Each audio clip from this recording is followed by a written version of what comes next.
Hello mga kakyauti! We are on our way pala to go to Baguio. Our first trip together with Chaka Khan. Ayan nga, sabi ko nga sa kanya, parang medyo nakakapikon yung buhok mo kasi parang tinipos, parang bunot. Every time na sinasabi ko yun, talagang ayaw niya akong pakinggan, nakakapikon. Sabi ko nga, are you wanna hear me? Actually, itong trip namin sa Baguio, feeling namin talagang di matutuloy kasi nga may isang kaibigan namin na nag-back out. And take note, siya pa ang nagplano ng mga bagay-bagay. At siya pa ang nag-back out, kapal ng petch. Joke lang, I still love you. Nakakalungkot lang kasi nalagasan kami ng isa. And here we are, touchdown in Baguio. Sayaw-sayaw muna tayo. O diba, para kaming pinalayas. Ang check-in namin sa hotel ay 2 p.m. pa. So, kailangan muna naming mag-stay dito. So, our plan is to do the activity first here in, what we call this, here in Burnham Park. So, ayan na nga, ang first activity na ginawa namin, itong drive-drive na to. Sobrang lamig. Trip nyo to eh. Parang wala lang, parang bata lang. Nag-enjoy ka naman. Oh, so... Labas na natin. Testing lang. Ito mga kabiyahe. Ilabas na ba natin yan? Tama na nga.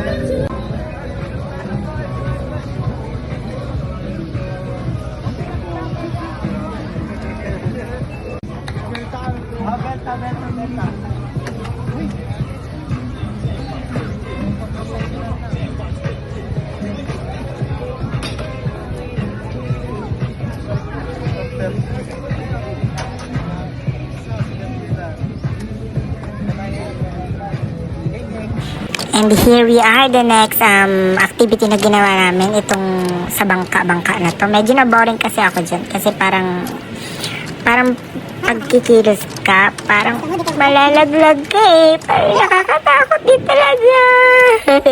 At ito na nga, natapos na namin yung activity sa Burnham Park. Kaya ito, nagalagala muna kami. Pumunta na kami sa souvenir. Ayan, ang laki ang ducks. Ayan, bagay yung ganyan size sa mga makakati ang kipias. Ayun! Pass forward na natin kasi medyo mahaba tong video na to. Ayan.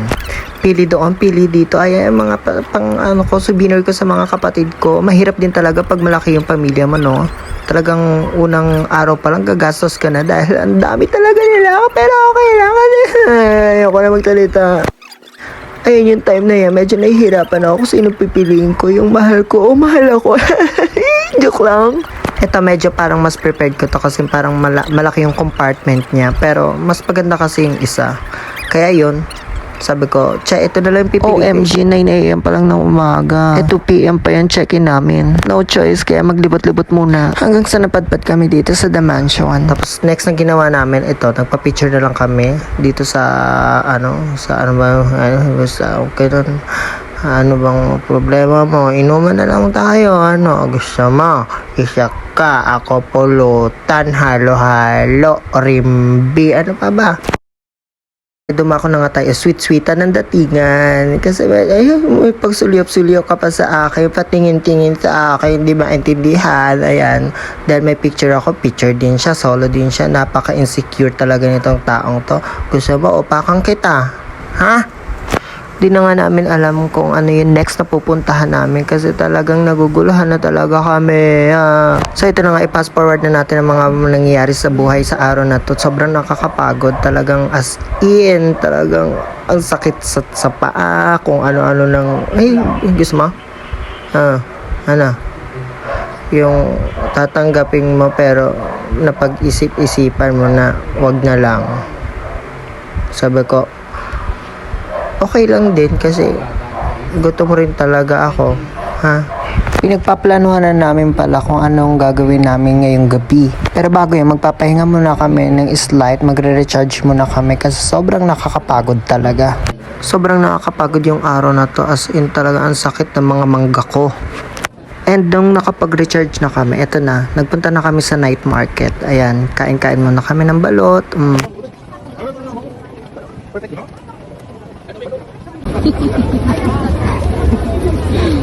Ano po yung sinasabi nyo? May 14 followers na tayo sa YouTube. Nasaan po kayo ngayon? Baguio. Andito po tayo sa Baguio na kung saan street food sa tawag dito.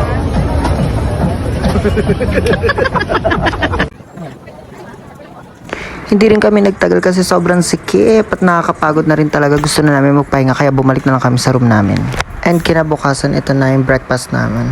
Talagang ang sarap ng pagkain. Alam mo yun, yung parang mapapakain ka talaga kasi ang daming pagkain.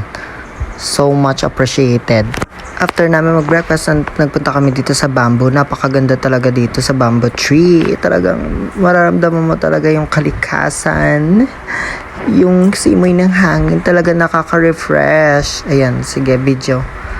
Once na nagawi kayo dito sa Baguio, don't forget to visit here.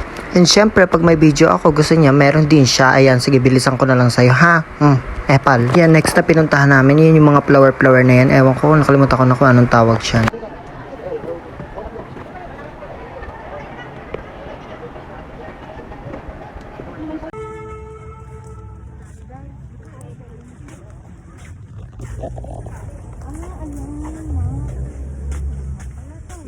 Next na pinuntahan namin itong The Museum. Nakaka-amaze yung bungo doon, sabi nila mami daw yun. Sayang bawal kasi videohan. Marami pa kami pinuntahan kaya lang hindi ko na binidyohan kasi talagang nakakapagod na siya. Right after that day, ayan, pumunta naman tayo sa pinaka-highlight ng eksena namin.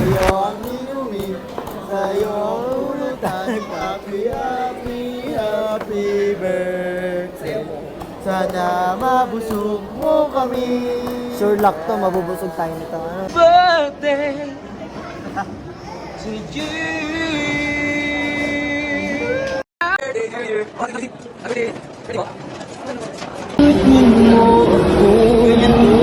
Dahil napakaraming pagkain na natira, isyawi na natin yan. Isyaro na natin. Kasama daw yung ako. Sige, kung hindi ka harangin sa labas. Ikaw talaga, minsan. Malangkot niya ito, oh my God. Maraming salamat.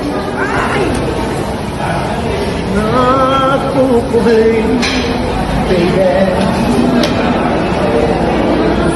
All of God is love. Hindi pa kami pinapasok sa Christmas Village. Kasi? Kaya dito lang kami sa labas. Cheche kasi. Kasi 150. 150 ang isa. Namin 50 lang. Akala namin 20-20 lang ang entrance fee. Ba yan? Very wrong. And going back to Antipolo na, sobrang worth it and so much fun and enjoy.